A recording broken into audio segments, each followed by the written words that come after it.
Khumbudzo Ntshavheni says that last week's attacks on police in the Joburg CBD can't yet be blamed on foreign nationals. But she also says an attack on the police in that way could perhaps be classified as terrorism.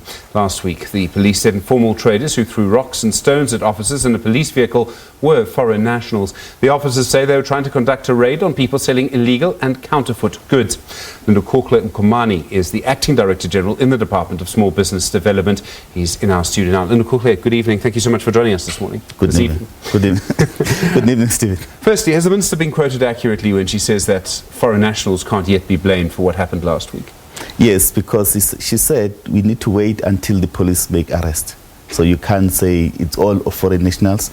So we need to wait for the police to make a statement on that and arrest people, because you can't just, because it can be viewed as you are inflaming the xenophobic attacks if you just say it's foreign nationals like that. Okay, and then the quote around terrorism, that, attacking the police in this way would be terrorism. Was that captured accurately? Yes, she said if you are attacking the state, that can be viewed as terrorism. It would be the same if South Africans attacked police officers. Right? Yes, she did. In fact, after the meeting with the police, she met with the local informal traders associations, and she did indicate to them, and they committed that they will never attack the police. So she did say it doesn't matter who attacks the police, as long as someone attacks the police, that cannot be tolerated. Okay, the root cause of this is what we understand from what the police say, the selling of illegal and counterfeit goods. It's a very big problem here and around the world, but particularly in an economy like ours. Yes. How do you intend to tackle the problem? I presume there'll be a conversation around regulation at some point. Yes, definitely.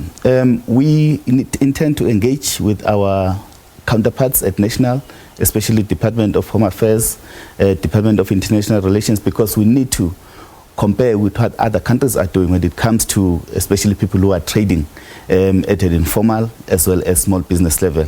You know that in some other countries there are certain sectors that are designated for locals only, but we need to do a study and analysis on that before we can talk about regulations. But currently we have bylaws that need to be implemented, that needs to be enforced.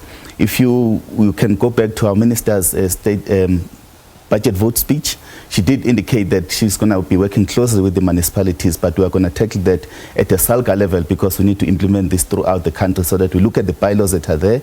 Are they helping to develop the economy? Are they being enforced?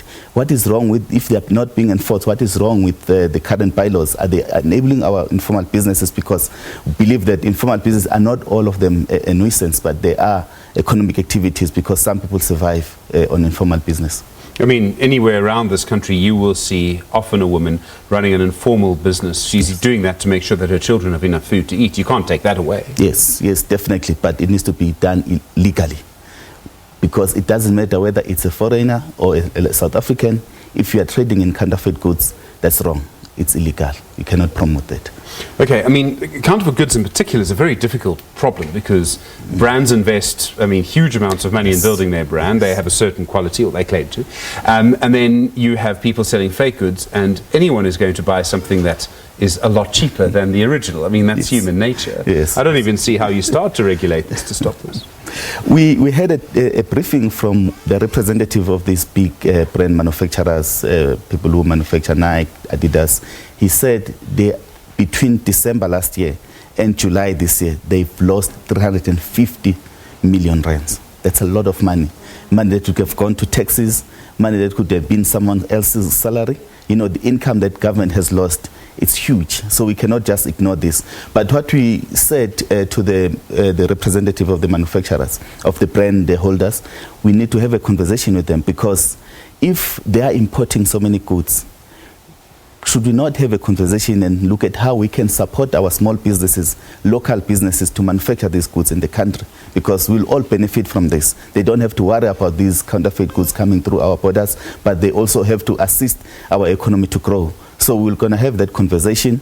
They said they're going to go back and discuss it with their principals, and then they'll come back to us and have a conversation with the minister and see how we can work together, because we believe this could also be an opportunity for us to get opportunities for our SMEs to get the access to the markets.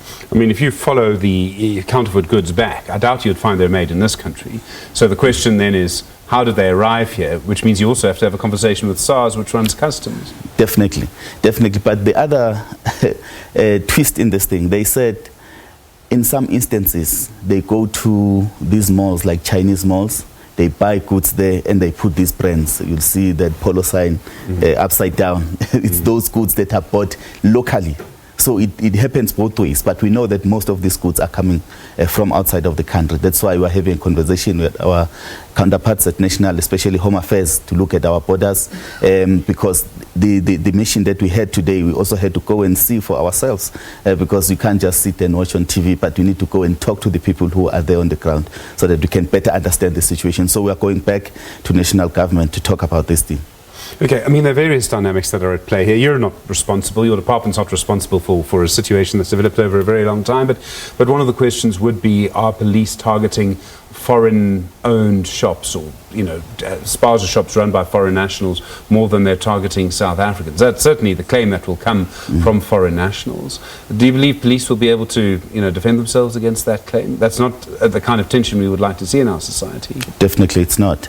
But when we had a conversation with the senior police management, they did indicate to us that they don't choose whether it's a foreigner or a local. They just go for anyone who sells counterfeit goods, because it affects these big brands. It's also, turning our economy into a counterfeit economy. We cannot tolerate that. So we need to tackle it. It doesn't matter whether it's a local or a foreigner.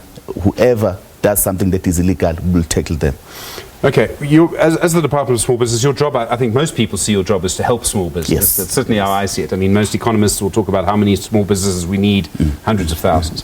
The more regulation you have, the harder it is for a small business to operate and to try and make money and to employ people.